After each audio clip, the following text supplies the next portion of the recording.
Olha só, o presidente Lula disse ter achado lindo o desfile de carnaval do Rio de Janeiro no último domingo. Sem fazer referência direta ao desfile da Acadêmicos de Niterói, que o homenageou, o petista celebrou em sua rede social sua participação no evento. Em outra publicação, feita horas antes, o presidente já havia destacado sua participação no desfile e exaltado o carnaval carioca.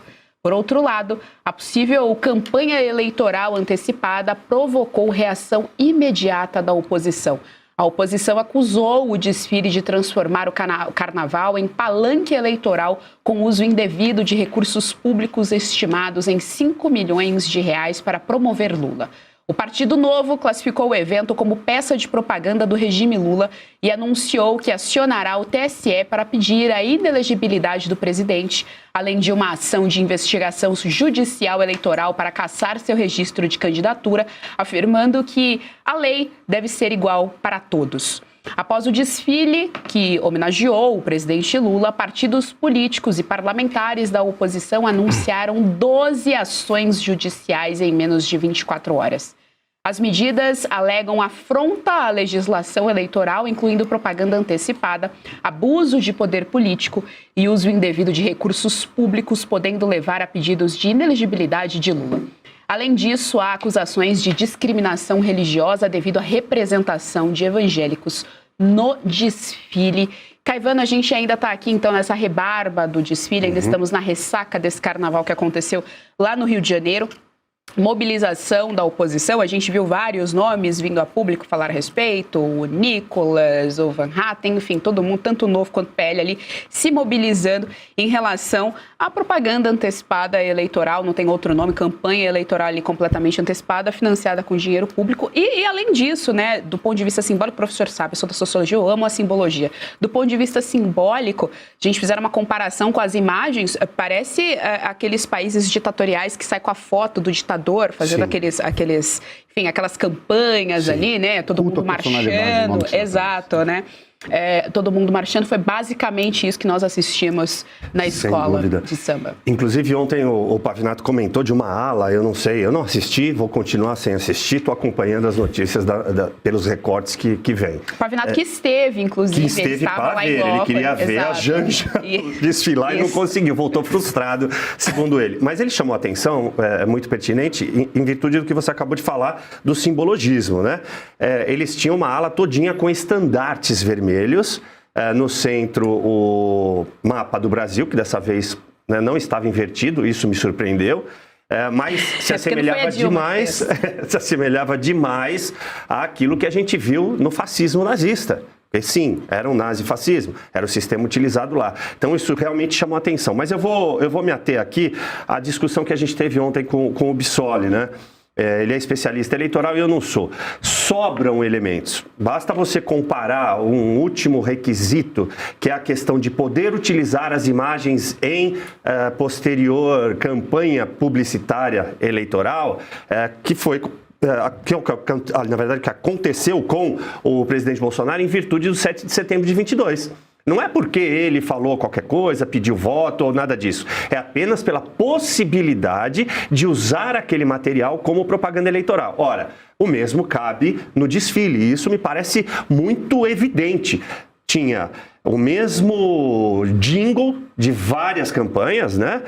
Tinham vários elementos, não só subjetivos como objetivos, de políticas públicas implementadas pelo governo Lula, em vários governos dele, principalmente aquela questão daquela ala que mostrava o diploma, como se o Lula tivesse dado acesso a diploma a todas as pessoas e erradicado não só a pobreza, como o analfabetismo no Brasil, né?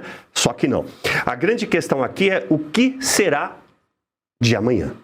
Essa é a grande questão. Será que o TSE vai mesmo julgar da maneira como aparentemente se colocou e por unanimidade, dizendo não vamos censurar, o que é muito raro no TSE, tá? A unanimidade, não vamos censurar, ou seja, proibir previamente, mas vamos avaliar o conteúdo para verificar se não há caso de propaganda prévia.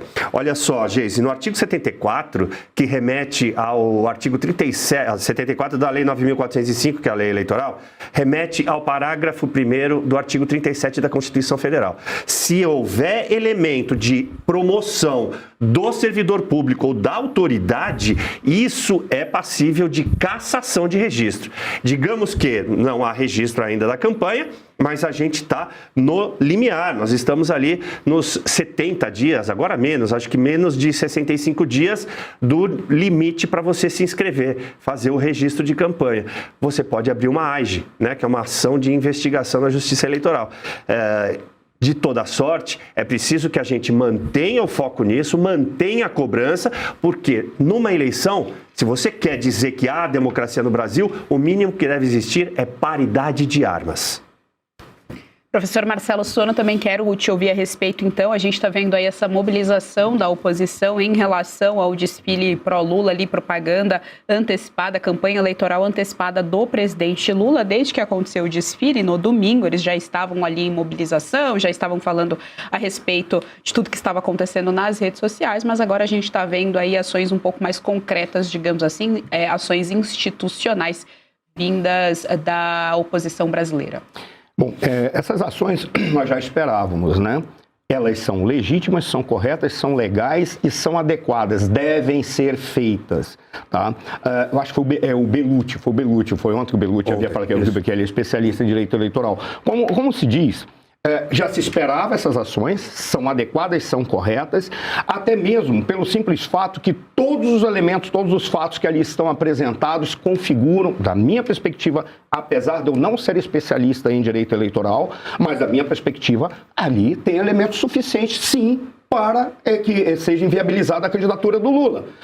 Nós não podemos esquecer que se eles acham, se falarem assim, nós não vamos fazer uma censura prévia e vamos analisar posteriormente, não devemos esquecer que um documentário do Brasil Paralelo em 2022 foi simplesmente censurado, sob a alegação de que aquilo poderia trazer elementos para a campanha.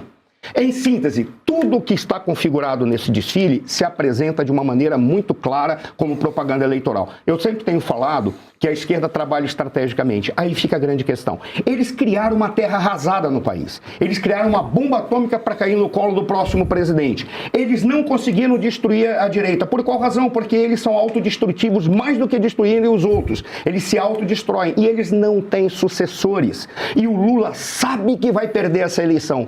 Por todos os elementos econômicos, elementos morais, elementos políticos, nesse carnaval ele deu um tiro naquele eleitorado que ele imaginaria que poderia vir atrás e buscar o seu voto. Eles estão passeando por aí com fotos dentro de igrejas, como se acreditassem naquilo que eles estão fazendo lá dentro da igreja. Ou seja, eles deram um tiro no pé. Mas fica a pergunta.